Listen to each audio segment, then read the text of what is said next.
Hey, y'all. Hey, what's up, my Bull Fellas listeners? It's your girl, Monet, and I'm here with Dr. Shaunte Brewer, and we're here for another episode of the Bull Fellas Confidence Podcast. Okay, so if this is your first time joining us, then welcome, friend. Welcome. You're in for a treat today. Okay, but listen, if this is your first time, please do not let it be your last time. If you love what you hear, then go ahead and click the like button or the follow button and join us because we have episodes, a new episode every other week to empower you and encourage you to live your bold, fearless, confident life. And today we are here with, like I said, Dr. Shaunte Brewer. And I'm so excited to talk to her. I'm Y'all, so she has yeah. yes, y'all, she has a story, okay? And I'm excited for you guys to hear her story and hear her testimony and hear how she is living her best, bold, fearless, and confident life. So before we get started, you can say, hey, Dr. Shaunte. Hey y'all. Look, while you were doing your intro, I like it took everything to not be your amen corner. Cause I was like, Yep. amen, don't let it be your last. Go ahead and hit that like, that subscribe button. Go ahead and drop some comments. Yes, Lord, because Drop, you know when yes. something's hot, go ahead and drop some fire emojis or what have you. Look, Drop the all fire right. in the chat. like I'm gonna be the churchy Flavor Flav for you know. Yes, ma'am. Let's go. I'm with it. Let's go. Yeah, boy, yeah, Jesus, like he in the building, he was in us everywhere we go. Okay. Yes. Oh my God. Y'all, so y'all don't see, we're gonna be cracking up and cutting up today, but it's all right though. That's what we're here for. Have a good time, okay? Yeah. All right. So just a little bit with Dr. Shaunte. So I have her bio here. I'm gonna read a few lines for you guys.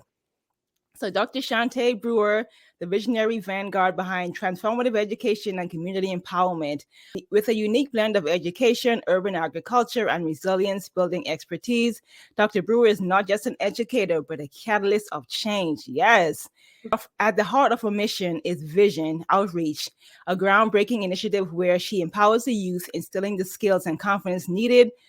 That's what a word, confidence needed for a bright future. She's shaping the next generation of leaders through innovative programs that merge STEM education with practical life applications. Let's see. She further extends her impact by transforming urban spaces into vibrant hubs of growth and learning. Dr. Brewer's holistic approach to empowerment enables individuals and communities to access their full potential, driving transformative change. Join her movement and be part of a journey that redefines what it means to learn, grow, and thrive. Okay?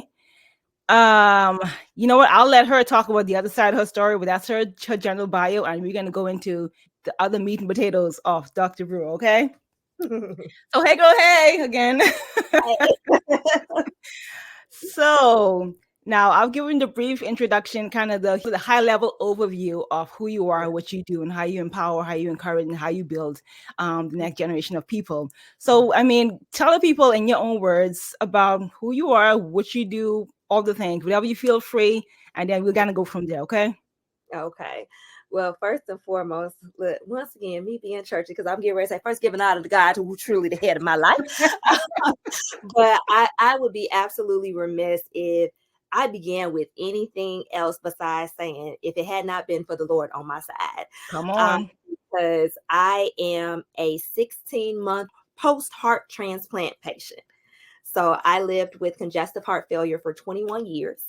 And throughout that 21 years, I have been told multiple times that it was over for me. Mm-hmm. They've even had the moment where they called my parents into the quiet room and told them that if she even wakes up, we don't anticipate her waking up. But if she wakes up, she's gonna be a vegetable, she's gonna be brain dead. I've always said Wow. this is the most active brain dead girl you've never seen in your life. But once again, to God be the glory. Like I am still here. Yes. God gave me a new heart for Valentine's Day last year. And the trip that I am getting ready to go on, I'm actually heading to Birmingham, Alabama for the Transplant Olympics. Because, yes, we got a whole world and got our own Olympics. Come on. Okay. So, like, I'm very, blessed to be able to first still be in the number. Okay.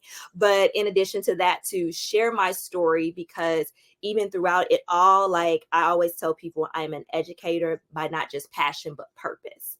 So I saw early on, and I know sometimes, we don't like this aspect, but sometimes God puts us in situations not because, you did something wrong and it's a punishment, but he does it so truly. There's no glory without a story. And he chooses certain people because they know that, hey, so now you can be a person where you're not just talking something that you don't know.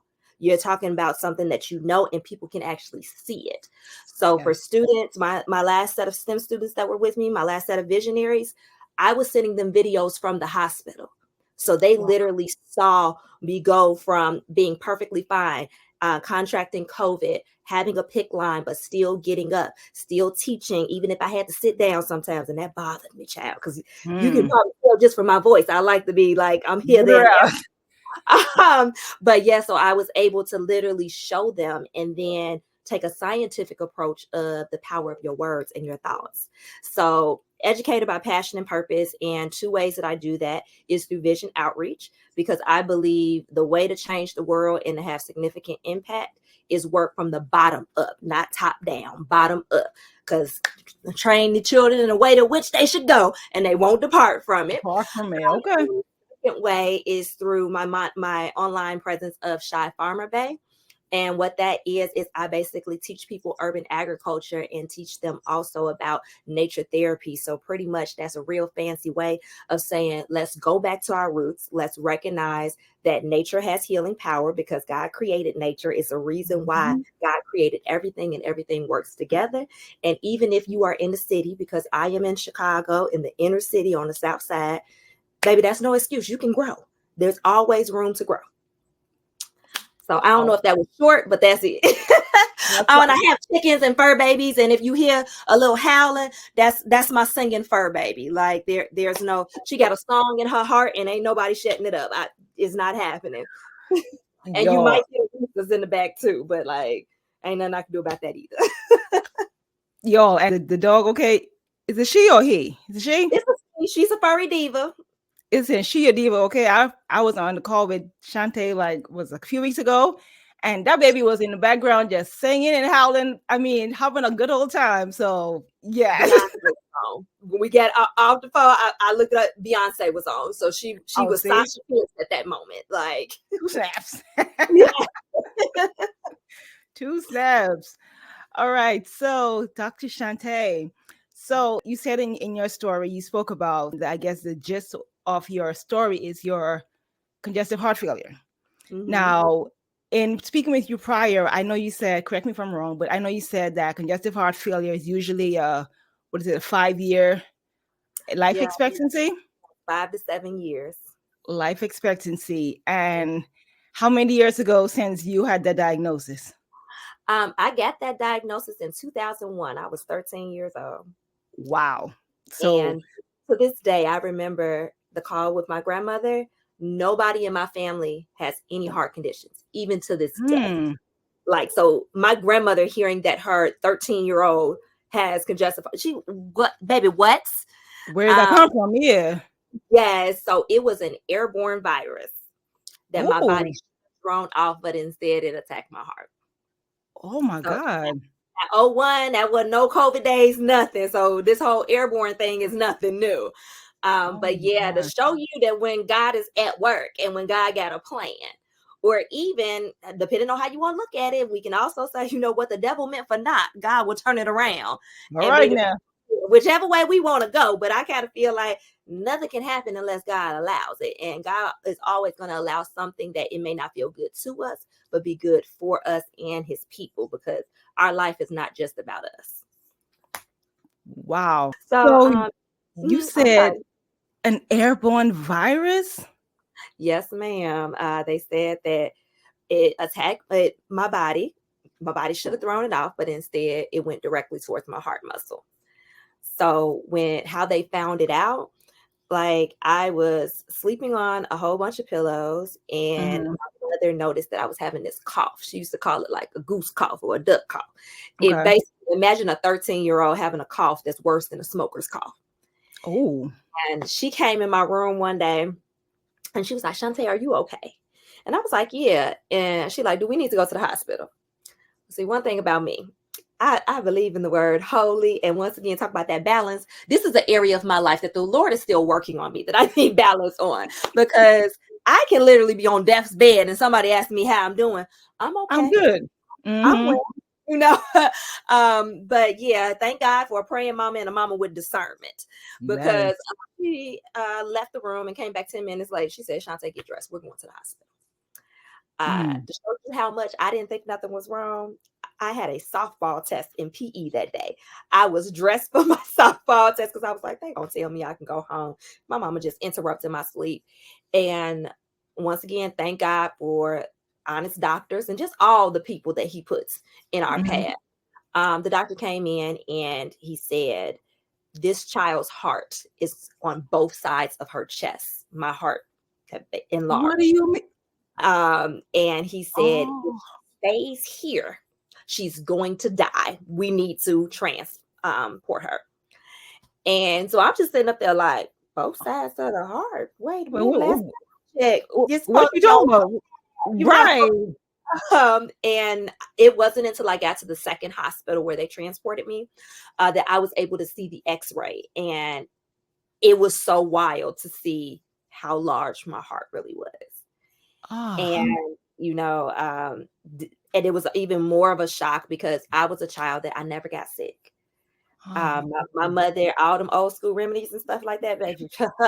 I didn't get sick. The only thing I ever caught when I was younger, I did get chicken pox, and thank God I got it when I was younger, opposed to what, because I hear it's a doozy to have it as an adult. Mm-hmm. But that's the only thing I ever had. I was an active child, so this was all like, I loved vegetables. Like I drank literally a gallon of milk a day. Like, so it was really, if anybody was gonna be sick, they just knew it wasn't gonna be me. Right. Yeah. But lo behold, there I am.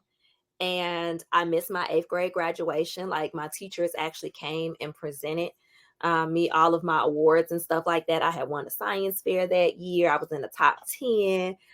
All of that I missed. So, of course, high school graduation and college graduation was extremely important to me, especially because fast forward, college graduation, I walked across the stage with a pick line underneath my gown.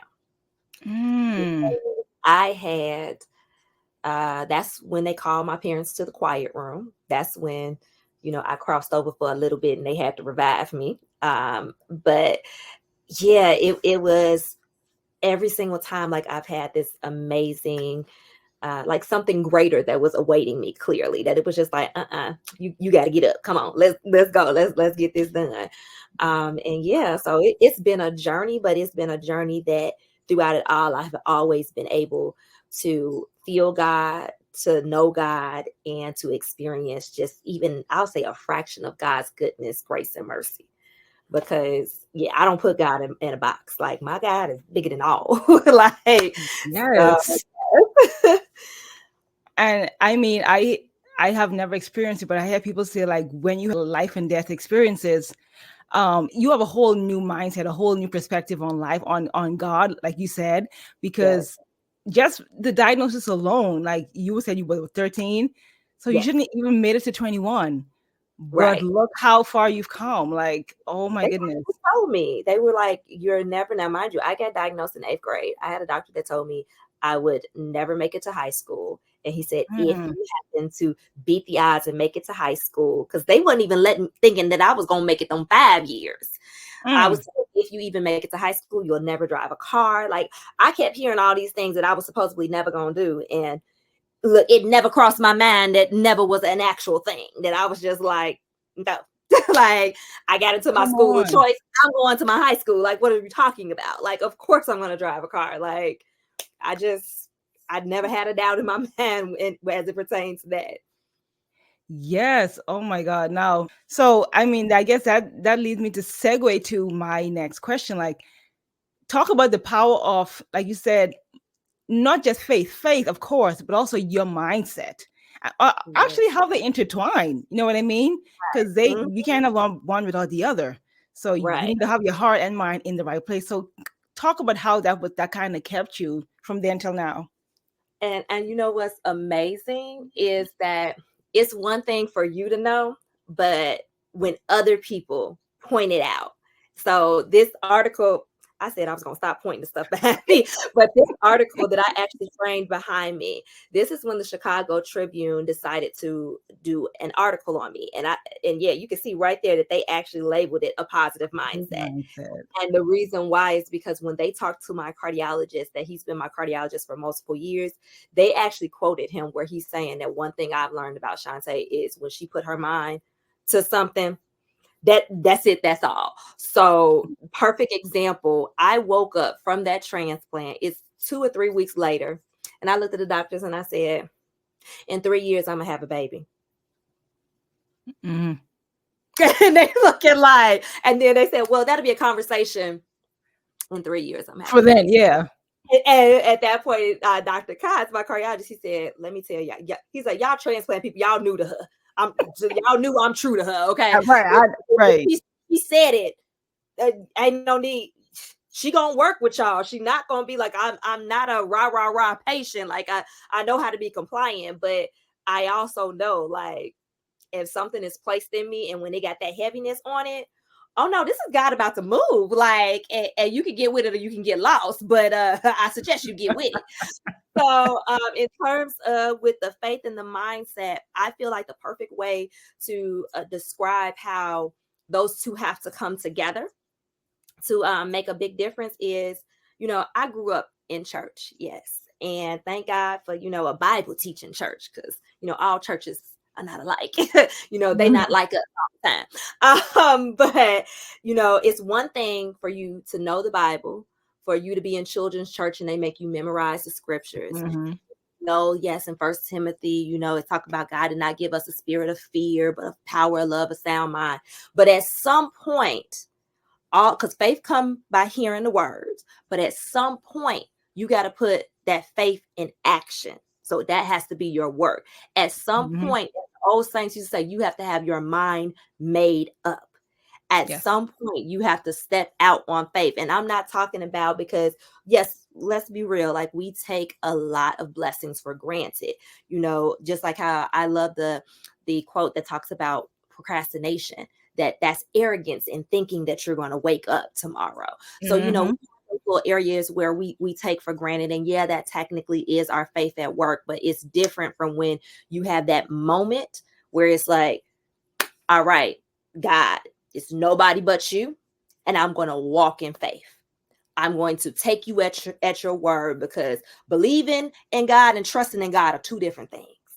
That part. Like, I was brought up with a phrase that my pastor would say. He would say, believing ain't the hard part, trusting is.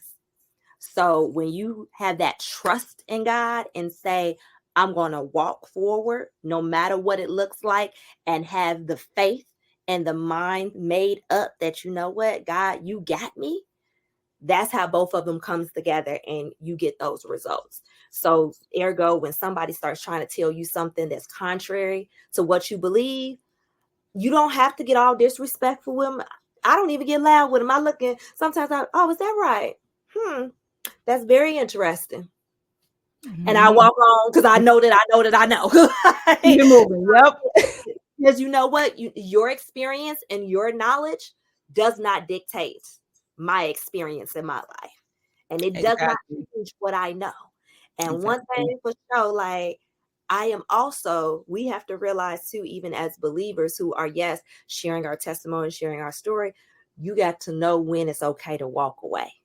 You got to know when your witness time is over, because now this person is trying to take it into something else, wants to debate. Baby, my testimony is not up for debates. My testimony is not up for debate. Like, you don't know like I know. And hey, you might know God the way that I know him, because another thing that I love, and I can't remember if it was a sermon or a gospel song where, the gospel singer be in the spirit and start saying stuff on the mic. Like, I remember that it said, you don't know God to be a healer until you need him to heal. You don't know God to be a deliverer until you need to be delivered. So I can't fault you for not knowing God the way that I do. I'm giving you an opportunity to vicariously, learn and experience God through me. But if you don't want it, baby, I can't force it. Look, even God gave you a choice. That I'm not part. gonna force feed you. I'm gonna lead you to the water, but I'm not about to put your, because that's how people drown. Okay, like and as somebody who almost drowned 7 times, like it Lord. ain't, girl, because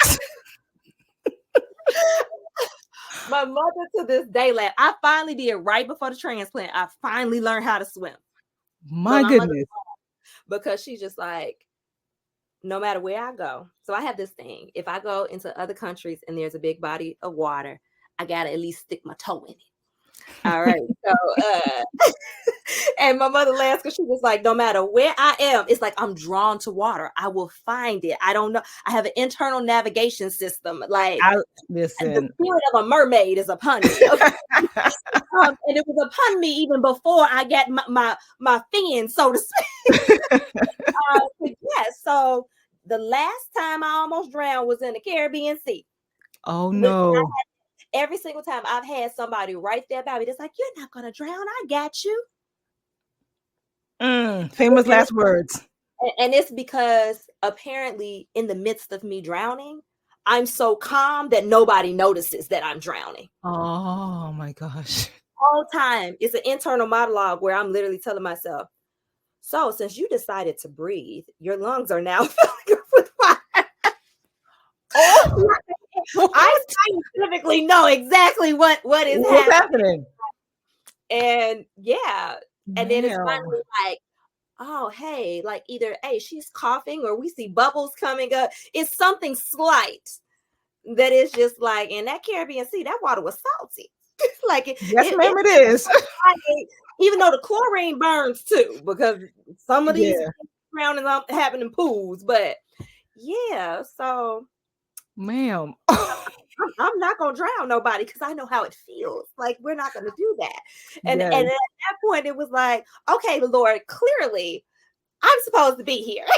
you got a reason to be here, child, because 7 times. And you know, I was nervous because once again, that internal monologue, it was like, so Shaunte, this is the 7th time. And 7 is the number of completion. Completion. I was just like, and then I was just like, okay, if it happens again, after like I processed, I'm like, okay, Lord, if it happened again, 8 is a number of new beginnings. I'm clearly gonna have my new beginnings up there with you, right? Right. So So at this that's why I point, was just like, I'm making the investment. Like it was take me something. some lessons. Exactly. It was something that, and that's another thing that is like, sometimes once again things happen and we don't understand it. It hurts our hearts, but it's all for a reason. I had someone very near and dear to me that betrayed me, and I was hurt by it. But it was because of that hurt and wanting to make sure that I got over everything, that I was taking like swimming lessons. So I started doing a lot of the self-care stuff I should have been doing, you know, but I was pouring into everybody else. But I realized I needed to take time to heal. And to God be the glory, she can swim now. Thank God. That one So is we more than all enough be time. bold and fearless, baby. Walk in that water with not one lesson. No, please don't do that. It did say Please don't like, do but that. I heard no. Please don't do that. Like, be able to walk bold, fearless, and confident in your skill sets. You know, get Exactly. some lessons. Get no lessons. And you can dip your toes many times as you like, but as long as you know, if you go in past your ankles, you know how to sort yourself out while you're there. Okay. Look, amen. Yeah, I Hey, think the doesn't best matter. one I did was in, what was it, the Persian Gulf. I was in Dubai, and like I made sure my whole tour group, I was like, I can't swim. And all of them was like, so why are you doing this? And I'm like, because I got to. But yes, so it has been a great adventure. To say the least. To say the least. So yes, so thank God you learned to swim, as you said. So from now on, you can handle yourself. Okay. Um. Right. So now I have 2 questions based on that conversation, but I'll ask the first one. Okay. So the first question is, what is your take on positive affirmations? As far Mhm. as we talked about faith and mindset and positive affirmations and those words that you tell yourself that, as you're going through something or as you're trying to go towards something, what is your perception on positive affirmations as it relates to going out there and pursuing goals and being living your best life in your bold, fearless, confident way, Yes. I am a 1000% believer in them, because we have to remember life and death is in the power of our tongue, and those we shall eat the fruit thereof. So with that being said, like one thing that I did, and now mind you, when I did this, it was just on my heart. I did not know I was getting ready to have a transplant. I did not know, like, all of this stuff came very suddenly. As far as I was concerned, that girl was going to keep on trucking with that old heart. I created an affirmation journal that was specific for Black women. Nice. And it's something that just came on my mind, and I ended up writing in that affirmation journal. And on each page, there's a different affirmation, like, that you can reflect upon. Wrote in there, and it was right on New Year's that I wrote in there that I wanted a new heart for Valentine's Day. I wanted God-led acceleration in my healing, my recovery, in the actual surgery itself. And when I tell you, as far as I'm concerned, everything that I wrote in there has come to pass. Wow. And even in my classroom, I have affirmations all over the classroom. Part of our, I call it the programming that they have when they walk into my STEM lab, is that they know we're going to do a class affirmation. We're going to do it in English as well as Spanish. So yeah, I technically teach more to STEM. Okay. And then they're going to have a personal affirmation. And one thing is, once again, it's one thing for you to know it for yourself, but then to also teach someone else and see how it's transforming their lives as well. From a scientific and neurological standpoint, I do understand that the speech center of the brain, it is very powerful. And like, they are literally now, especially a leading neuroscientist that I absolutely love, have 2 of her books, is Dr. Caroline Leaf. They are now basically going in the lab and finding out that the Bible is scientifically sound. And of course, some people want to call it universal law, universal principles, but at the end of the day, everything that God made works. Everything that God created with purpose. And I say all that to say, when we're praying, and when they teach you about how to pray or how to become that good prayer warrior that can for real get a prayer answered, what's one of the things they teach you? Affirm the word of God. In your prayer, have God, I know you shall never leave me nor forsake me. We're supposed to affirm the word. So even in that, whether that positive affirmation is a scripture, that maybe you put your name in it. Like, I love that one of the best purchases I ever bought for myself was a Bible that it is still King James, because I'm an old school girl. It's still King James, but opposed to having like thou or thy in there, it actually says Shaunte. So especially when I go to Proverbs 31, I love seeing my name all up and through there. Oh, wow. But it's like, yeah, so positive affirmations are an absolute must for me, because let's face it, we are spiritual beings having a human experience. But part of us being human, being spiritual with that human experience, is that we are going to have emotions. We're going to have those days where it's going to be harder than the previous day to get up, to go forth, to truly be like, you know what, I'm picking up my rugged cross and I'm walking. So in those days, talk to yourself, encourage yourself, speak to yourself. And the more and more you say things, the more and more your body responds, the more and more, even if you don't feel like it. They did a study, and this was a few years ago, they did a study where they said, like, even if you don't feel like smiling and you force yourself to smile, that I forget how many hours, but in a matter of time, like, your body starts releasing endorphins, like you will actually start to feel healthy. They did another study using 2 lab rats, literally. One of them they gave a garbage diet to. The other one they gave a decent diet to. But what they did is the rat that they gave the garbage diet to, they spoke positively to that rat. And you would think that, like, yeah, that rat with the garbage diet was dead, like DOA, about maybe a week later. But what they found out is, even though they gave him a garbage diet, he wasn't that much more unhealthier than the rat who had the good diet but did not get personal affirmations. The same thing that them with plants when they talk about talking to plants. So when I talk about this nature therapy, it's like that's what made me realize like we low key like a plant, but that's a whole nother story. But anyway, with the plants, like if you speak positively to your plants, what I notice is if you even play music or you talk to them, the plants, yes, we know typically plants grow towards the sun, but in my backyard, the plants grow towards the side that I usually keep my speaker on and that I'm more often on because they know I be over there like, oh, baby, yes, grow. I be naming my plants and everything. So it's like, it's not so much. Yes, I like to think that I got a little bit of a green thumb, but it's not so much of that. But it's also because I speak to my babies. They're my plant babies. So it's like, yeah, when it comes down to it, there are a lot of things that are impacted literally just by our words. So I 100%, I stand for some positive affirmations. Yes, let's talk about this talking to plants, so because I got some plants that need some help, child. Like Give my them some finger, TLC for real. huh? Give them some TLC for real. Like literally. So first start out how you named your babies. I have not named my plants. No. So first off, you figure out if you want some girls, you want some guys. Pay attention to the plant because plants be having personality. Like plants are living things, and they won't certainly have personalities. Okay. But like so, I name my plants. And then another trick that I do. This is one of my hacks.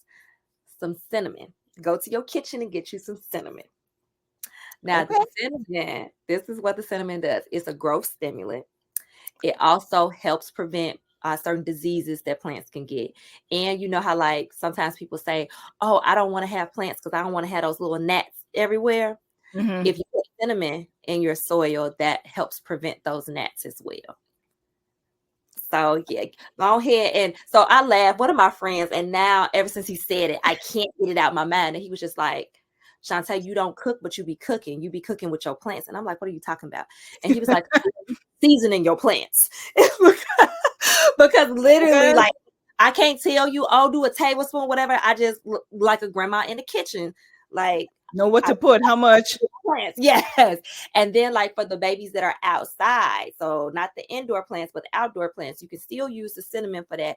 But if you got an issue with like squirrels, raccoons, birds messing with your stuff, see, this is when you're going to really get the seasoning. My garlic bag literally has 4 different seasonings in there. You're going to get you some cayenne pepper. You're going to get you some onion powder and some garlic powder too.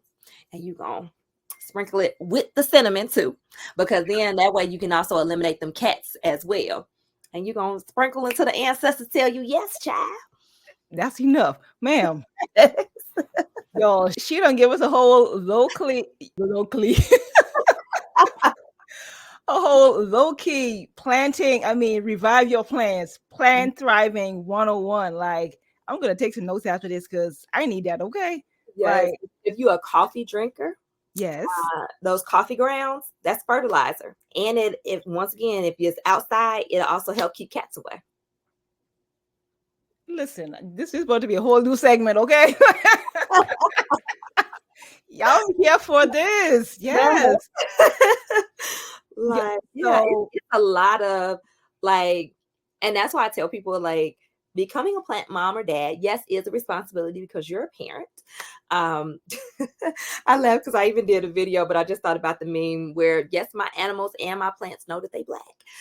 But in addition to that, like it's a lot of things that we throw away or we overlook yeah. that it's like, man, we got everything.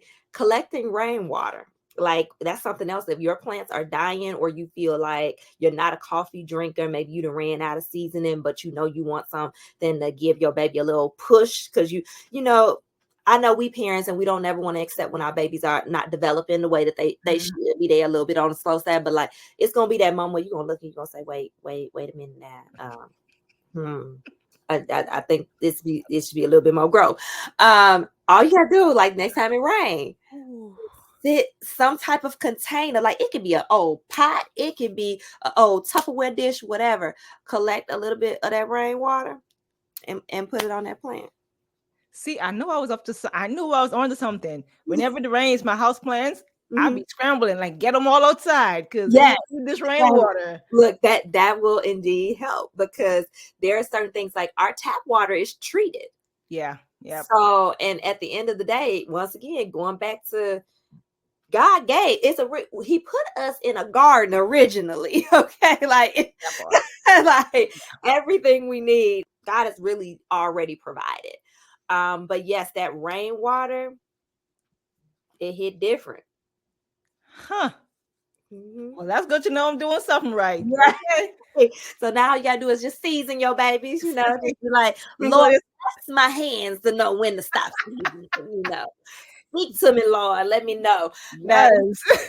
the whole pile of cinnamon, you've done too much. So if your hearing is blocked, if you ain't tapped in all the way, I'm gonna say just literally do a little sprinkle. Sprinkle. Leave it alone. Now, do we got to mix it in there or sprinkle it on top? So what I personally like to do is so I have a itty bitty, if I was downstairs, I could show you. I have an itty bitty, like small, it looks like a little rake, like a little hoe for my indoor plants. But because cultivating the soil and aerating the soil is important. And that's something real fancy for saying, make sure your soil isn't packed down, because if it's packed down, just like with us, when we stay in situations for far too long, it's no room for growth. So what's going to end up happening, we want to grow. And even though we have that desire to grow, we have just about everything we need besides space, we're actually going to start dying. We like a plant. Like the correlation is wild. But yes. Wow. So I like to sprinkle it all in there. So then that way, it has that a little bit on top to get away those fungus gnats. But also, I'm concerned about that root system. I'm concerned about the things that we cannot see that are at work and are the cause for our growth.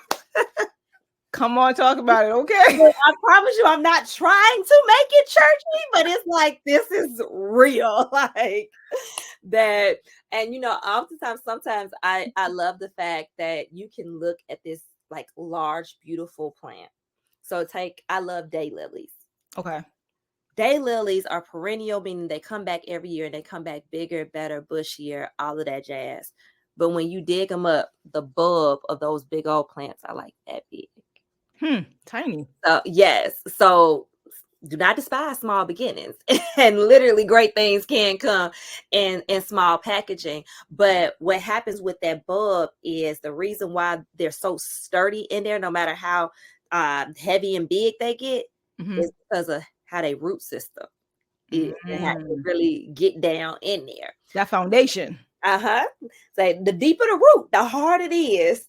This is why no matter what come, don't make. You look, I'm like Job. You ain't gonna get me to cuss my guy. I don't know who you think you're playing with, who you think you're talking to. But baby, I don't care how bleak it may look right now. You know what? It's gonna be a ram in the bush. The Lord gonna come right on through. Okay. I don't know how. I don't know when. All I know is that it is so. Like that's all. And those roots go deep. So yeah, ain't no yanking those out. Okay. Exactly. That is awesome. I got to say thank you for that class, child. You're welcome. Oh my God, that is awesome. And how you tied it back in, like you say, with you just like plants. So I mean, we're all living creatures, like you said. But God he's so strategic. He is all one and the same, all living things. Just some are just more complex than others. Exactly. But at this baseline, we're all very similar. And it's amazing that the more advanced we get, or I should say the smarter we get, because if you look at the Bible never tells you to be smart. The Bible tells you to be wise. Wise. Yeah. And I feel like the difference between being smart and wise is very similar to the difference between knowledge and wisdom. You can have all the knowledge in the world and be sure. But if you never put it into action, baby, it stays at knowledge. So if you have all this eclectic and you want to be a smarty pants and just tell everybody this, that, and the third, but then they're going to look at you and like, well, if you know all this, why your life look like that? Why you ain't?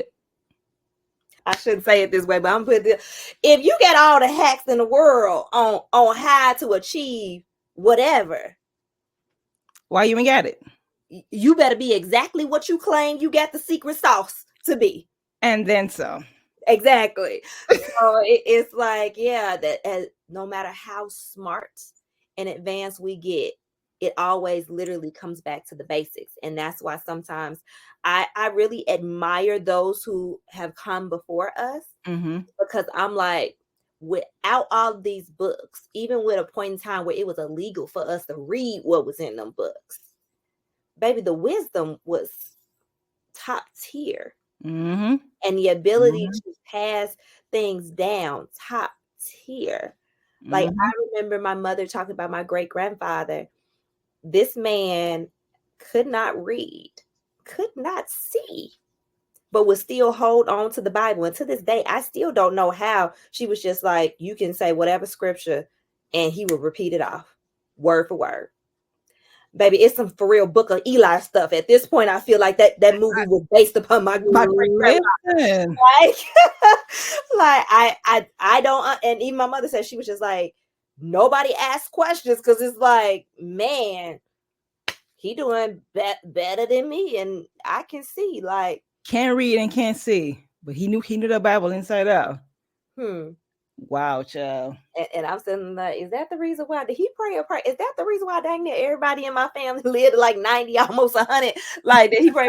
He said, yes, we're going to be a vital family that lives 100 years. And it's just like, okay, give or take. You know, that prayer. Give or take. that prayer still raining. Like, wow. That is impressive. That's, next level tapped into, like, wow. And I even think of, like, give example, my grandfather. He was a man that he had one hand. And when I tell you, I've seen him do more with one hand that I've seen some men do with two. Like, he was a builder, and I feel like that in and of itself, like, that'll preach.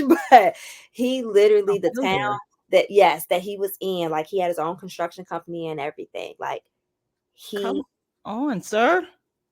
And one thing I loved, so my grandmother's house, it was a degular, like, small house. But by the time the years went on, he created an upstairs. My grandmother had 3 kitchens in her house. Why she had 3 kitchens in her house? If you ask my grandfather, he would simply say, because she can. Whatever May want, May get. She asked me to build a kitchen. I built a kitchen. She asked me to build another kitchen. I built another kitchen. She asked me to build her upstairs bedroom suite. That's what she got. Wow. So the idea of limitations were shattered for me at a young age. Just exactly. Like, I'm looking around like, I mean, when you grow up around that, it's like, what's not possible?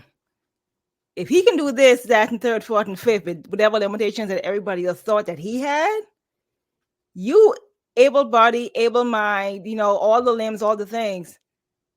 What can't you do? And look, I would grow up with my father always saying excuses are only good for the person who makes them. So me watching my dad be a hard worker, come off the road, and still, like, first off, he was a Black man with his own trucking company. He was actually one of the first Black men that had all of the certifications in all of the states. He was known for not only getting his loads in on time, but beforehand, he was doing the extra wide loads. Like, he was making a lot of people that didn't look like him upset because they didn't think certain things were possible, and he proved no, all things are possible because of who I serve. Exactly. And the fact that he would come back, still do all the things around the house, like, just like my grandmother, it was a honey-do list for my mother, and he said, what honey say do, I do. It's done. Like, it's fixed. And even when he was on the road, I remember that really, really bad blizzard that Chicago had back in the 90s. My mother's 5 foot nothing. That is one. I admire this woman. I always tell, if I could only be 1/4 of the woman that she is. She handled that blizzard. We got in the pickup truck. We still got what we needed, made it back. She was out there like, I wanted for nothing, and our electricity, because the power grid had went out in Chicago.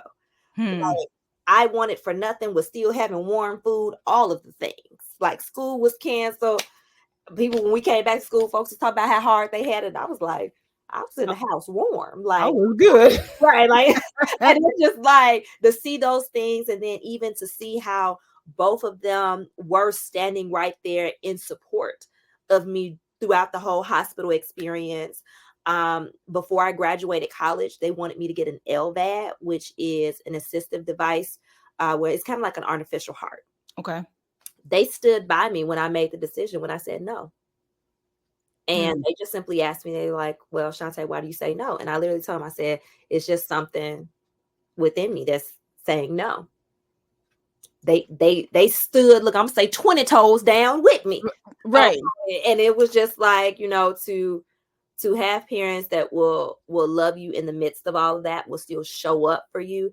And that also that transition that happens from this is my little baby to this is someone who's over 18. Can make her own decisions. And that I have to trust that Yeah. I instilled everything, kind of like, once again, how God do us. Like, I gave you everything you needed. When you was a babe, I had a special, order of protection for you. Okay, so now let's see. Just go out here and put into action what you've learned. Exactly. And the fact Wow.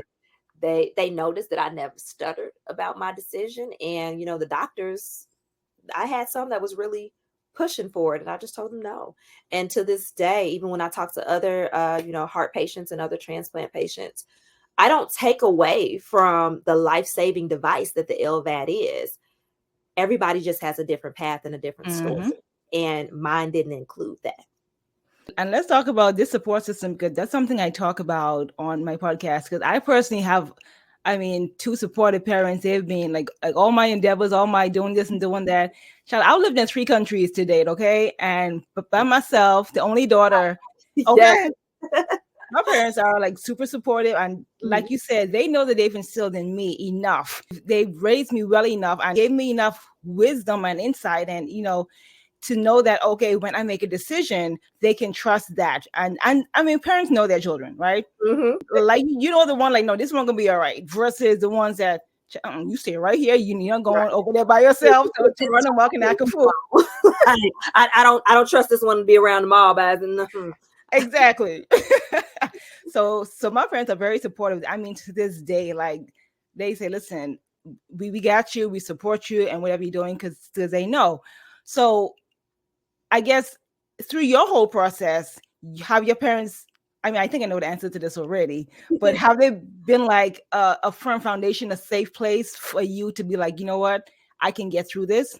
Of course, the mindset and focusing on God, but sometimes we need like an active, shoulder there to cry on, somebody to like that can touch us and hold us and say, hey, it's going to be okay. Like, was that your parents for you during the whole process? It most certainly was, because I thank God for, no matter what the doctor said, my parents never seemed moved by it. So perfect example, when they took my parents to the quiet room, and even the, doctors let me know that they were like, when we told your mother, the only reason why you're on life support is because legally they were required to, but they told her you were gone. They were like, I basically woke up to them trying to put my mother in a psych ward. And the reason why was because everything the doctors were saying, she was like, no, my God said my child shall live and not die. No, that is inaccurate. I do not believe that. And I rebuke that in the mighty name of Jesus. And they tried to admit her because she was determined. Because after a while, like they look at it as, okay, we're trying to tell you science or tell you what we believe. Right. And it's like hitting the wall. Not connecting, yeah. And it's just like, so I thank God for that. But even, in the midst of the transplant, my parents, it was very much so stoic, and not in the way where they don't show emotion. Yeah. But when it's game time, it's like, yep, you can do this. Yep. I remember I did not, all I heard was them talking about rehab. At the time, I didn't know they were talking about cardiac rehab. Okay. So, because, our support systems, let's be real, it has to be more than just words. So I thought, when I kept hearing them talk about like, yeah, I think we're going to have to put her in rehab, that they were talking about me being on rehab and going in rehab, like drug rehab, because my of the drugs. So when they would be like, Shaunte, are you in pain? I had literally just been split open. Okay. And after my transplant, they had to actually go back in 3 times. That's the part that I don't even really talk to too many people about, but yeah, they had to go back in me 3 different times. Oh. So was I in pain? No. Of course. But because I heard them talking about rehab. Oh my God. No. So my dad literally showed up at the hospital one day because what happened is I stressed my body out so much from being in pain. So much pain. Vomiting. And even the nurses started, they said, Shaunte, you haven't taken your pain meds. And I'm like, no, because I was not being labeled no druggie, no. So my dad literally in my room sat like this for a whole day, would look at the clock. It's time for her pain. Time for this meds, yeah. It's I was literally, because he came in one day and he you ain't been taking your pain meds when they asked. And I was like, well, I'm not trying to be addicted. Da, da, da. And he just you ain't gonna be addicted. Get her pain. It's between that and I'll never forget. It was one time when I was younger, but I was emotional and kind of crying, where I'm just once again, we have those human moments where I'm it doesn't make sense. I try to live right. I try to eat right. I try to do right. Why am I the one that has the party out, et cetera, et cetera? And my dad was you asking God, why you? Why not you? Why not you? And that has, between that and him just being I don't think I raised you to be a failure. I don't think I raised you to be a punk. I ain't raised you to be a quitter. Yes. And then on top of that, my support system was layered. I called it that I had a 3 human trinity. It was my mama, my daddy, and my pastor. So my pastor, he taught me that your self-esteem should always be tied into your spirituality and your relationship with God. Because if you were created in God's image and likeness, he's God don't create junk and he don't sponsor flops. Because where in there does it show that our God fails? Where there does it show that our God is subpar? So if you are created in God's image and likeness, if the word even further goes on to say, ye are little gods, and you were created by the big God, quality. Okay. So it's then I look at my mother, and my mother don't even have to say too many words. Now, her support now is that she'll remind me, because she knows, because of all of that foundation, I'm laser focused. We have a task at hand. Yeah. With my mother now, she'll be like, Shaunte, think of all you've been through. Do you really think you went through all of that for somebody to play in your face? So now she's the voice of reason. That's just remember your testimony. She'll remind me of that power. So it's yeah, that support system was so crucial, because I think about even in those vulnerable moments when I could not speak for myself, when I was knocked out, they were praying for me, and my mother was rebuking the doctors. I mean, had I not had that, where would I have been? What if I had parents that I don't want to use the word scary, but if I had parents that were easily intimidated and easily influenced to say, you know what, let's trust what the doctor says. Yeah, exactly. No matter what it may have been, because there was a point in time where I feel I'm gonna just say and be honest. I feel the doctors was experimenting, and I'm not your lab rat. I get it that we get certain places medically, but people need to agree to that. That part. And I have to believe in the study or in the science that you're trying to utilize, and I don't. So we can cut that right there. So yeah, I am very grateful to have it, and noticing, and it's no shade, but being around certain people, being allowed to engage with certain people, speak with certain people, I literally get to see that when they don't have that yeah, it's a different journey. And it's one that it just makes me stop and just be like, you know what, Lord, you knew what you was doing. When I was younger, did I get mad because I had strict parents and they wouldn't let me do nothing? And I was the last one of the tribe, so all the tricks have already been played. It was no room for me. Of course. But now I look back and I'm like, God, I'm so grateful. It was all a part of a bigger purpose. He Mm-hmm. knew you had to go through that because if you hadn't, when the time came and you needed to pull from that, there'd be nothing to pull from. Mm-hmm. And it's just like, even with the recovery process, everybody's like, "Oh, you recovered so fast." Da, da, da, da. I'm like, do y'all know my daddy? Like, he was like, "Girl, ain't nothing wrong. Get up, go." Oh And my gosh. then it got so much that, like how my mother would say, "You are your father's child." That it's like, then it got to a point where, okay, you only got to motivate me a little bit. And then Right. it went from my dad being like, "Oh, ain't nothing wrong with you," to Shaunte, slow, slow, Calm slow down. down. You doing something? No, I get it. Like with a walking, I was like, no, I can't. Like I can laugh about it now, but it's just Right. like, yeah, I look back, I was pushing myself, but I was pushing myself because even though I know sometimes we say it's bad to have your own personal timeline, but I was pushing myself because I know it's work to be done. Yeah. And not in a I can't give myself rest, but nah, it's work to be done. Just like now, like traveling, getting back to things that fill me up, and then also I get to meet other people, share my testimony, things of that nature, be around other people who have gone through similar experiences, like at this transplant games. Like there was work to be done because I needed to be healthy. So I spent a nice amount of time, in the hospital, being sick, being weak, that it's just like, okay, in Ecclesiastes, it's a time for everything. It's a time and season Mhm. for everything. And my sit down and lay down season, It's over. yeah, it might have seemed like it was short to other people, but because I'm a get up and go Yeah. person, and it's not like, oh, I'm gonna work myself in the ground, that it's just like I had just, with everything I had went through, I reached a place where I was already saying some of my life mottos was live life fully and adventures away.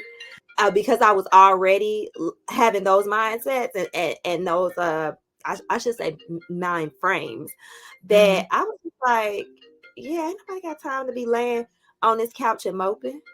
Ain't nobody got time for extending. Like I don't want pity. I'm gonna get Right. up because I want to get out here and live this life that God gave me a second chance at. This new, right, exactly. Mm-hmm. And speaking on this new lease of life, right? Mm-hmm. Um, so of course this is a bold, fearless confidence podcast. So Mm-hmm. we talk about being bold, being fearless, to where it makes sense, right? Not only being reckless or whatever. Right. But do Like I you repeat, do not go dipping your toe in no water until you get swimming lessons. Be better than me. therefore get you some lessons first? Learn how to Right. swim, okay? Oh, so I mean, you've gone through a lot, like I know, as your story says. So, do you still, at any point, find yourself being fearful of going for something, going towards something, or being in certain situations? And if you do, how do you, like I said, having gone through all of that, how do you now take hold of that and get over it or approach it? How do you deal with that? Yes. So the best example that I can give is I was that kid in school that when it was a group project, I'm doing all the work just about. Like Okay. if I see any pinch of evidence, either that or I'll let you go ahead and do what your part or what you think is your part. But You're low gonna key, change I it. already got the other sections in my book bag, because if I read through yours, you ain't about to make me get an F. Like by the time we turn it into a picture, it's all my work. It's change, right? So I say that to say I oftentimes notice that when I have something that involves someone else, that's when I'm like, oh, because see, Lord, if it's me and you, if it's a battle, literally, if it's a fight for my life, baby, we got this. Like, God, Mm, I know you and you know me. Like, there's no in between. But when it comes with dealing with other people, which we're yeah. social creatures, you Yeah. have to deal with other people. Kind of have to And be, yeah. let me correct myself when it comes to dealing with other adults, because I have no problem with the babies. When it comes to Mm, dealing with other adults, I try to be cognizant to make sure that I'm never that person who creates a monolith of people based upon a bad experience. And especially I'm sure you've heard some of the comments that's made about the dating pool and stuff like that. That is like, you got to keep your head up. But even in, dealing business wise, you're dealing with other adults, and other adults bring certain things, and sometimes there might be a lash out. So either way it goes, when I have those moments where I'm just like, okay, God, like, one thing that I do, and it makes me possibly nervous about moving forward, whether it's professionally or personally. One thing that I like to do when it's the spring, summer, I like to go out on my farm. Going out there, I have that moment where I can kind of fuss a little bit, because I'm like, man, why can't all of life be like this? It's no gray area in nature. It's very much so like the math if-then statements. If you plant a seed, then you can get at whatever you planted. Like, if you water this seed, your baby is not going to take forever and a day to come up, et cetera, et cetera. Like, it's very clear. It's very clear cut. When we're dealing with other humans, it is not. No. So even with me saying, I want to have a baby in 3 years, and I'm saying this while, yes, I'm seeing someone, and yes, we've talked about it, but ain't no ring on that finger. So, because like, we not bringing a baby in here out of wedlock now. Like, then when it came up about that, when I first came out the hospital, I was told, hey, anybody around you has to have a COVID shot. If they don't, like, you can die. So my person didn't have a COVID shot and didn't want to get one because he was worried about the reaction it would have with his body. Yeah. So hurdle number one. Hurdle number two, in order for me to have a successful pregnancy, because I want to carry, they have to have a very specific blood type as well as antibodies. So now, oh God, not only do I have the regular, the normal struggle to try to pick, right? Look, even my FaceTime was like, yep. Now, on top of that, oh, baby, it's a blood requirement. What blood type are you? Right. And like, I also need to know these antibodies. Like, there's actually a test that this man has. Oh my gosh. And the reason why is because with me already having a foreign organ in my body, that if my baby's blood type is not right and it's inside of me, it would literally poison me from within and send me into rejection. Yeah, so it's like, look, God knows, like, I'm gonna make sure she choose the right one. Because I'd be like, but Lord, we're gonna show grace, and it's like, nah, I'm gonna show you what you're not gonna do. Like, it's gonna be very clear cut. So it's like, yeah, there's moments where you can just be like, well, God, it's so many different things I have to consider, or God, because of previous experiences, and it's like, in those moments, I just remember, there's 7 point whatever billion people on the face of the earth. And excuse me for saying it this way, if 80 or 95% of them are trash, it doesn't matter, because you only need one. So no matter what stories you hear, no matter what videos you see on social media where people are talking absolutely, and you just like, Lord, there's no hope. Where is it? Slim pickings, yeah. That it's just like, I that's what I do in those particular situations. You only need one. And even with other things, I just remember, you know what? Oftentimes the way people handle you, sometimes it has nothing to do with you. Yep. So take that moment to ground yourself and to not take everything so personally. Because I've successfully gotten to the point where I think somebody would have to do something really, really outrageous to actually even offend me. Because now I sit there and I'm like, I'm almost like a therapist. I hear you say something, and I'm just like, I wonder, in between the lines, what are you really saying? What is this really about? Right. Where's that coming from? Yes, who are you actually substitute? Oh, you're mad at your mother, so you're saying stuff at me, or oh, you're mad at your coworker or whatever, and just projecting. Exactly, just because I did not agree with you, now I'm that person. And then I'm very reflective too, because I will be like, okay, because Shaunte, sometimes you say things very matter of factly, and for some people, they don't call me rude, but they'll call me mean, and I'm like, But after the fact, they'll be like, you know what, you wasn't mean. I just didn't want to hear the truth. Mm. So I'm just like, okay, maybe you need to work on your delivery. So I do have that moment of, okay, what, baby, was it you? Because you're not perfect. Was Of it you? course. Yeah. Take that self-reflective moment. But yeah, oftentimes it's like there's something else that's at play. Yeah. And it's just like, okay, how are you going to respond to this? And how are you going to respond to this in a way that when you tell the story and you tell it truthfully, is it one that you're going to be proud of and that you can say years down the line? Because you can say sorry, but it don't take back what you did. Yep. It does not. Yeah. It So does not. yeah. So when I'm not feeling all fearless, baby, I'm gonna go to nature. Go to and, nature. and then I'm gonna play the statistics game and then be like, you know what? You know, even Jesus, as great as he was, he hung with 12, but all 12 wasn't even his friends. So it's like, you know what, Lord, if somebody betrays me, if somebody decides that they want to go this way, and I know that ain't the way that I need to be going, or, you know, if I need to part ways with someone, if I need to not work with them anymore, whatever, you know what, God, it's okay. I only need a few. I Yep. only need a few. Yep. Only need a few. Mm-hmm. And in some cases, I only need one. Really and truly. I'm just saying it. Really and truly. And of course, it's a matter of waiting to find that right one Mm-hmm. for whatever it is, from relationships to even like a best friend. Some people just everybody ain't your friend. Period. That part, yes. And to know that, and this is something that I saw on somebody's podcast that came up recently, and it makes me think of me and my best friend. We've been best friends since 4th grade. Hmm. Our relationship has changed. Does she have other best friends? Yes. Do I have other best friends? Yes. But we know at the end of the day, established what in like 1996, like Right.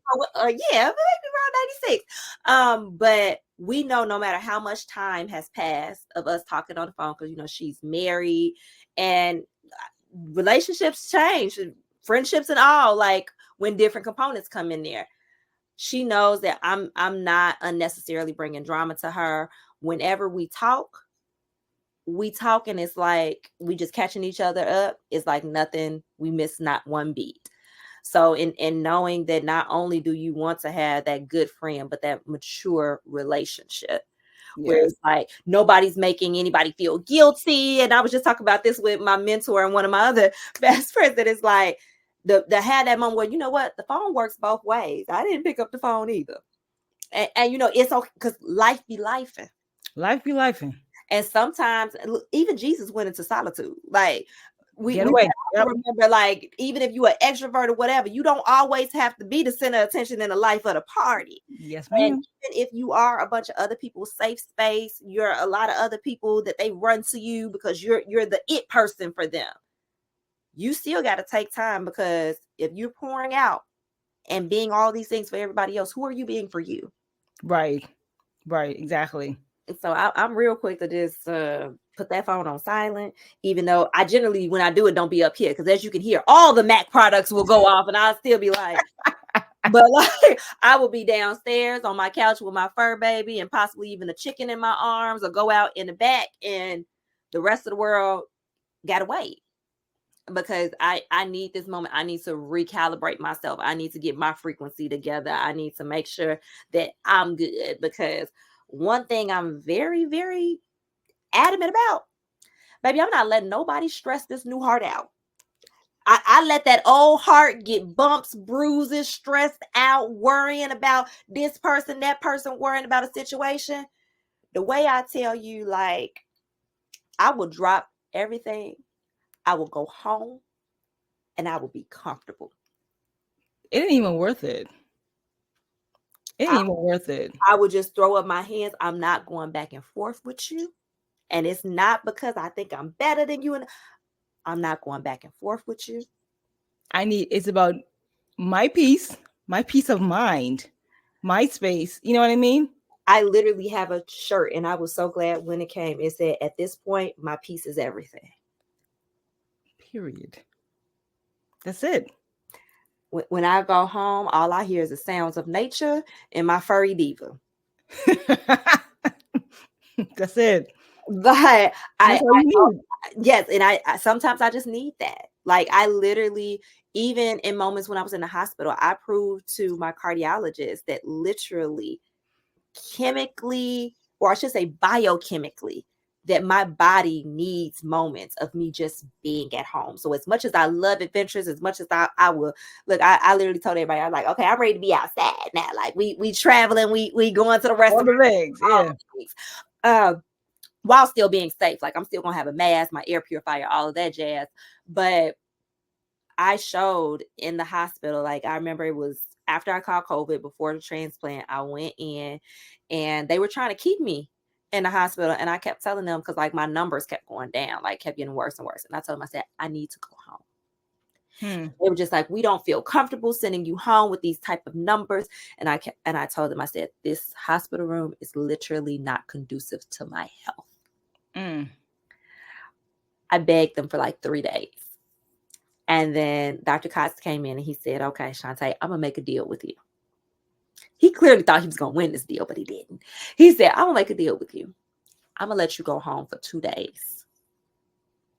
On the third day, early in the morning, you come in here and you give blood.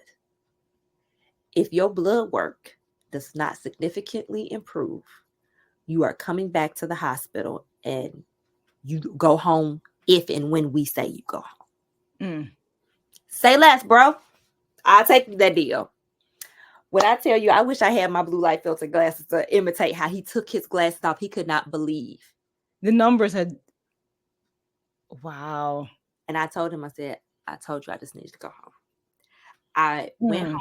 I got on my couch. I got in my bay window jungle. I hugged my little fur baby. I went out there by my chickens. I knew me. I needed to be in my sanctuary. I needed to be home. I needed to see life.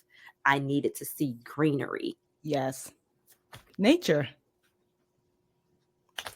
And yeah, came back and I was just like, so guess who won't be spending the night in the hospital when I'm going like I was just like, yeah, I don't know what you thought about. Nice to see you. Right. This was a nice little check-in.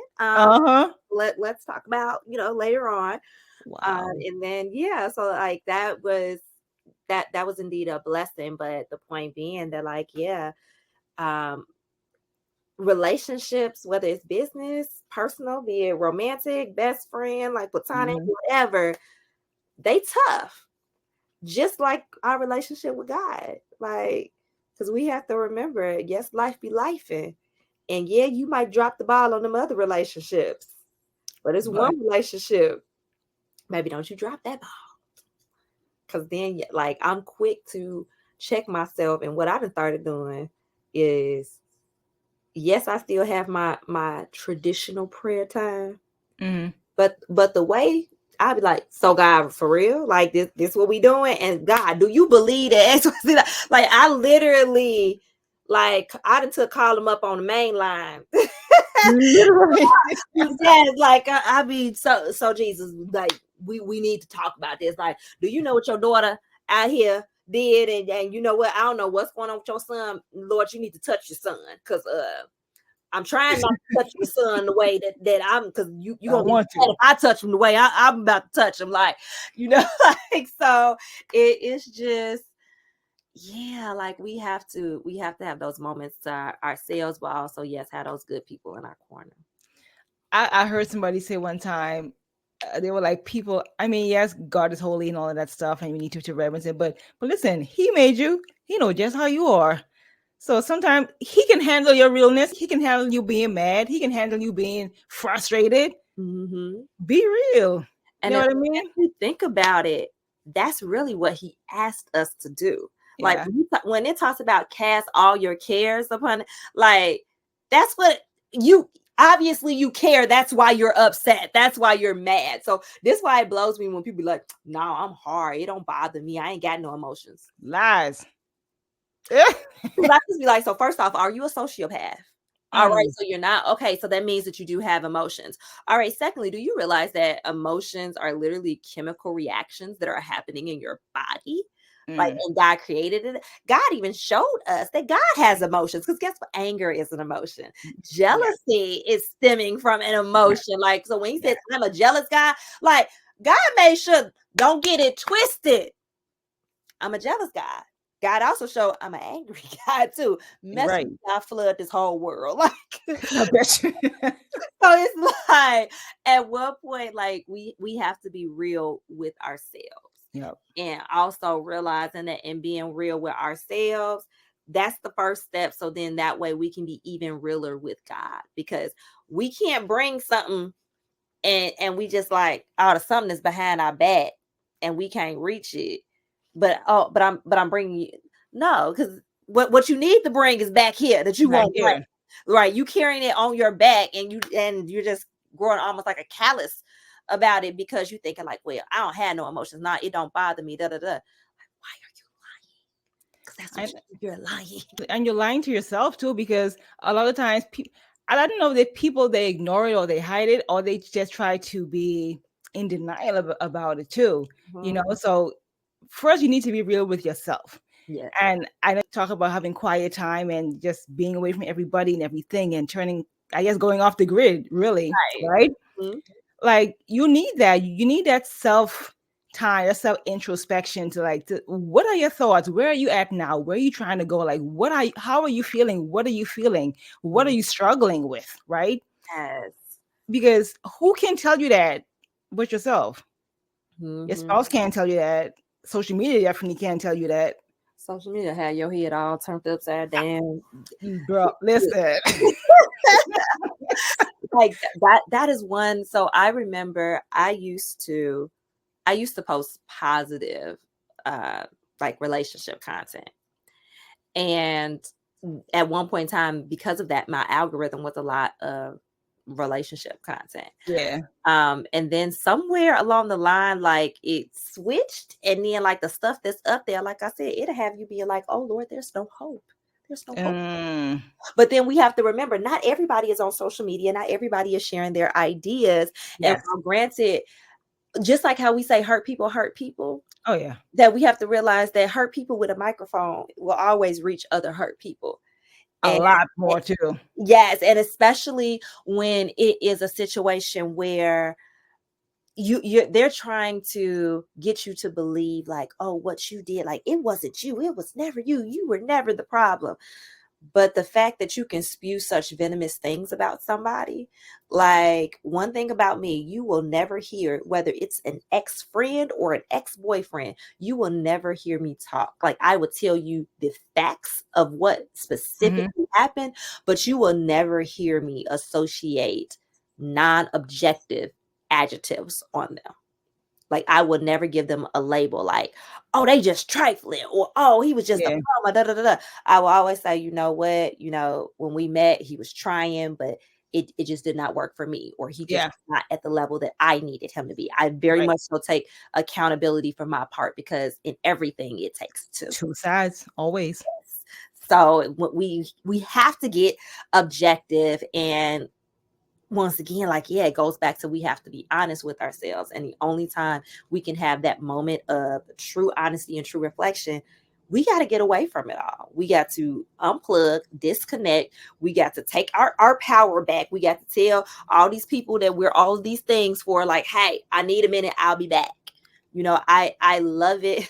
FaceTime's like, yes. You're like, yes, girl. I love it that, now we have mothers that are Yeah. like, hey, I need some self-care time. Like, I'm here for it. And I laugh Yeah. because recently one of my friends told me, like, he said, literally one thing I know about Shaunte.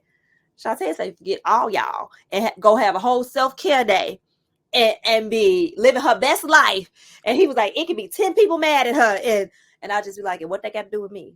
As you should. And it's just like, because I realized, like, any reason for someone to be mad at me, I've done nothing wrong to you. I have not, lied on you. I ain't stole from you. I have not betrayed. So any reason that you got to be mad at me, It's a personal problem, sis. and we can sit down, we can talk about it. Well, we're not gonna talk about it while you call yourself being very much so upset. Because I realized that not everybody, like, I've always been very conscientious of my words, even when I'm mad, because once Mm-hmm. again, I realize you can say I'm sorry, but that don't take back what you said. What you said and how it made them feel. Yes. And in knowing that even if you felt like something was the truth, it's about that delivery. Yep. Yep. And I guess because I realized my delivery, once again, that a matter of fact, Yeah. that I don't mean it at all to be offensive.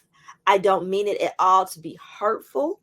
But yes, so if I sit there and tell you, yeah, I can tell that your abandonment issues are coming up. Like, if somebody is upset in the moment, that trigger, that, how dare you? Like, and it's just like, but no, baby, all I did was go to the restroom and I came back and you were snapping, talking about you tried to leave me. Like, objectively, yes, these are the abandonment issues coming up. Yes. And I see that.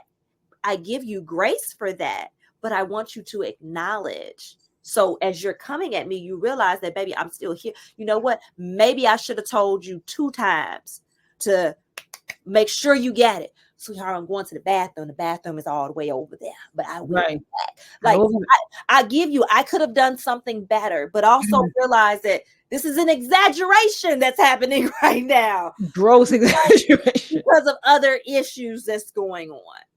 Like, or my favorite with dealing with men, like even with my guy friends, the whole women are always like this. Maybe we're not a monolith. So I'm gonna need you. Let's take a moment. Look, let's unpack this.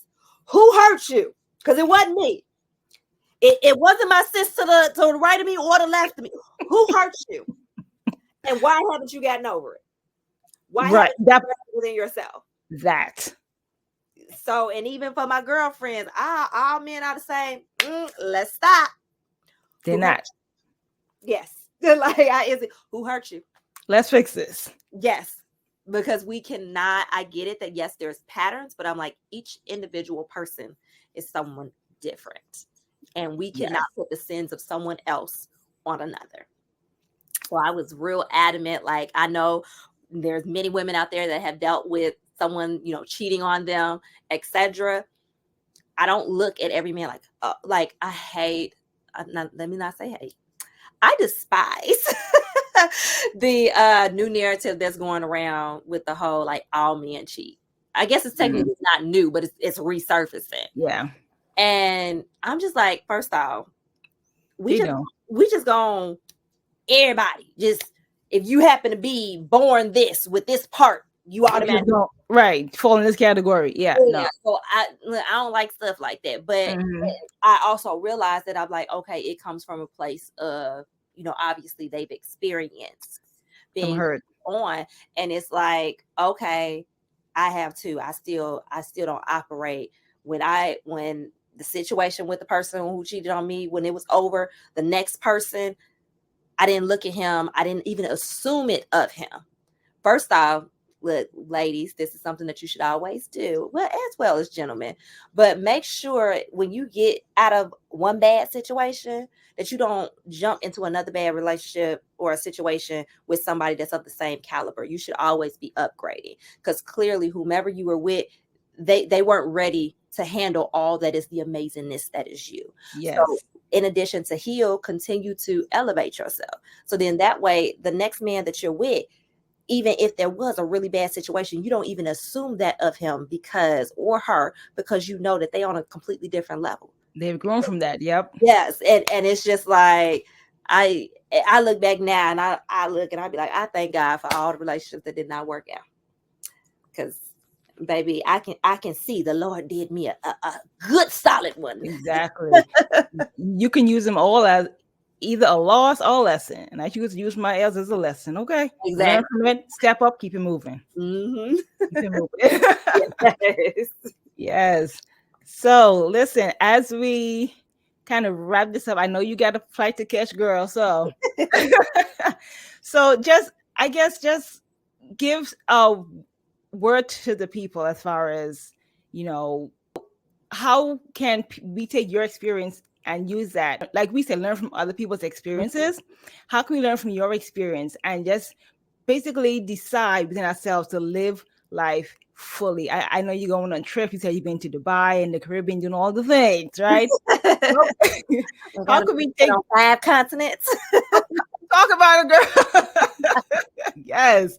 How can we just take a portion of that and apply to ourselves and be bold and be fearless and go out there and make those plans, take those trips, and just live life? Yeah. Because we are blessed to still be here. So tell the people how we can begin to embrace that aspect of things. Yes. So I'm going to say the general way, and then for the few people that might be cackling in the background, then I'm gonna break it down real.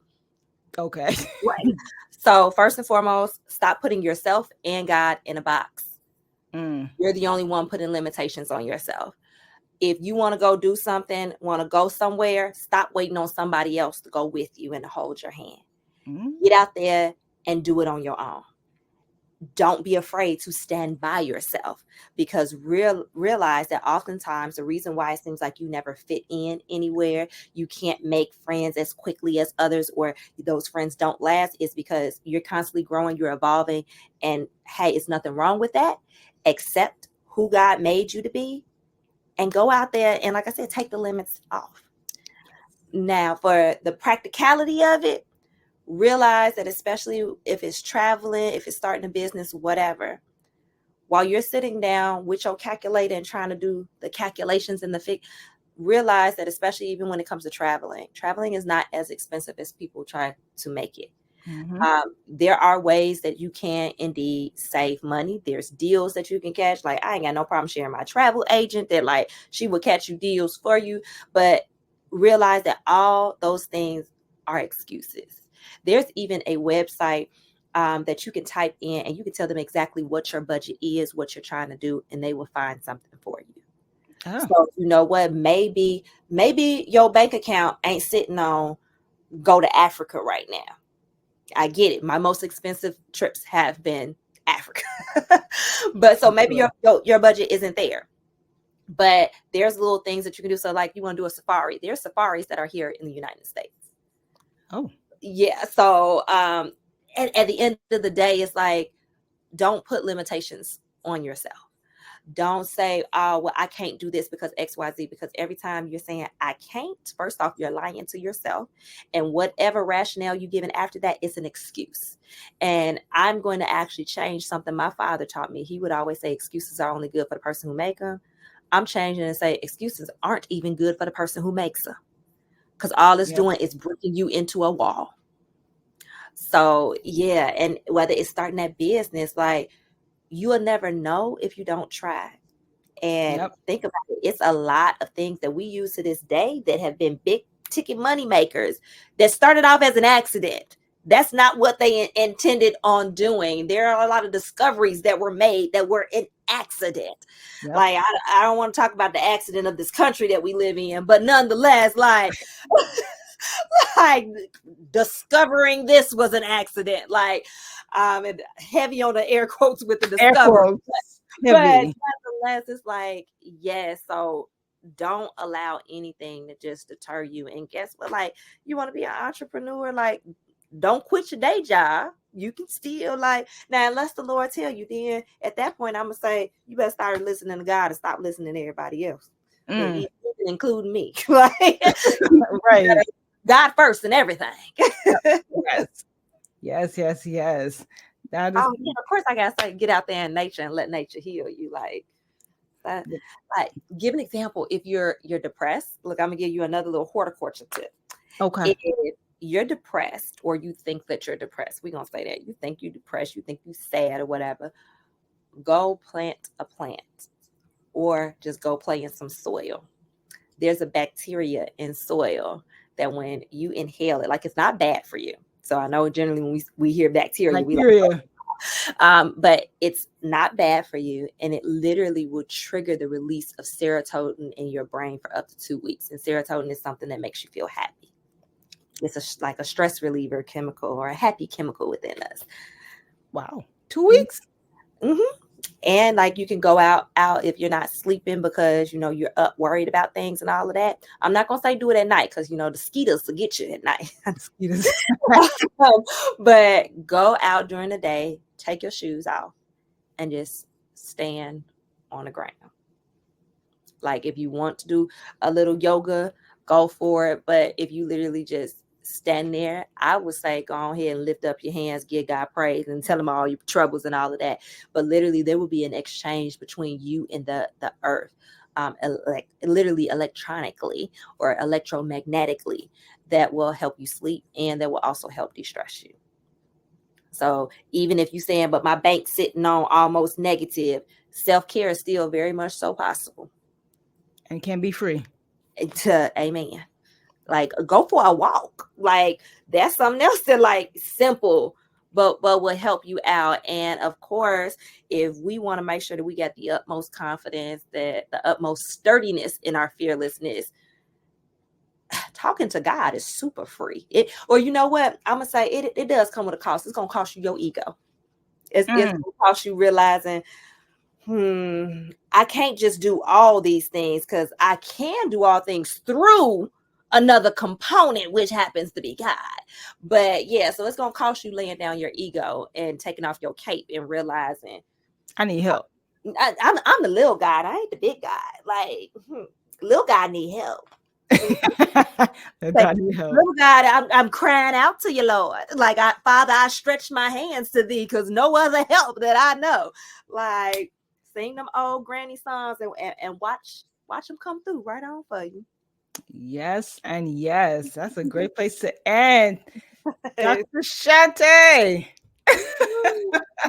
Hey, listen, before we go, tell the people how they can find you, how they can follow you, how they can keep up with all you got going on, all the things. All the things. So I am Shy Farmer Bay. So Shy like Chicago, CHI Farmer Bay, all one word, on TikTok, YouTube, Instagram, Facebook. My kids tell me I'm a little bit TikTok famous.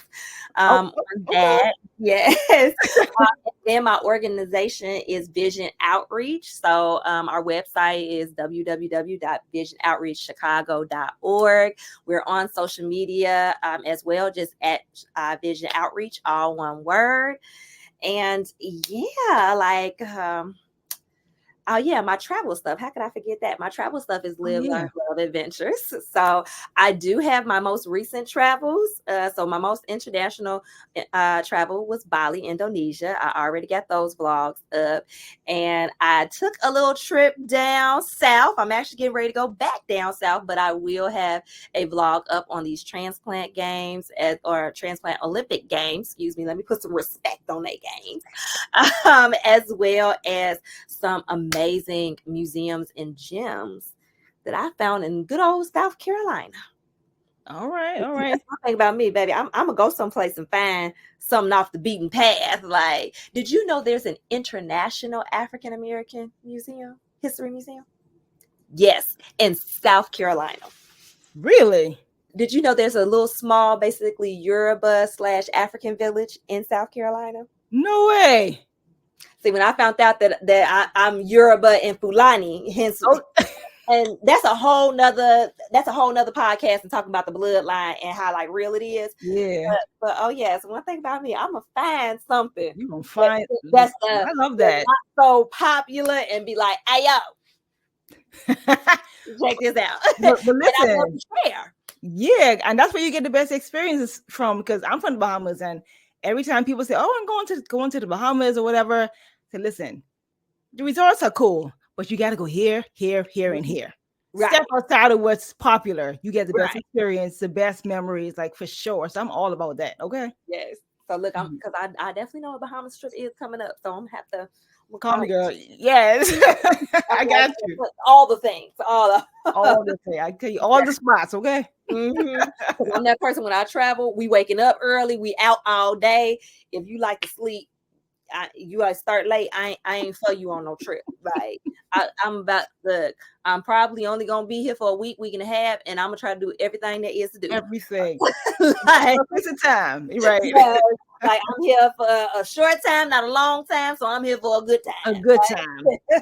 That's what I'm talking about. I get back home in the comforts of my own bed.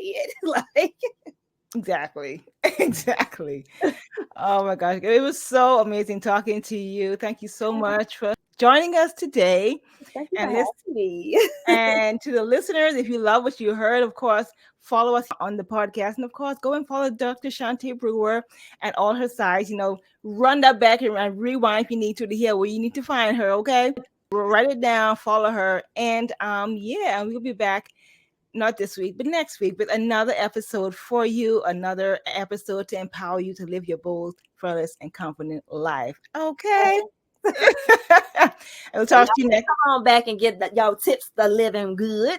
Yes, live your best life, bold life, fearless life, confident life. And we'll talk to you soon. Bye.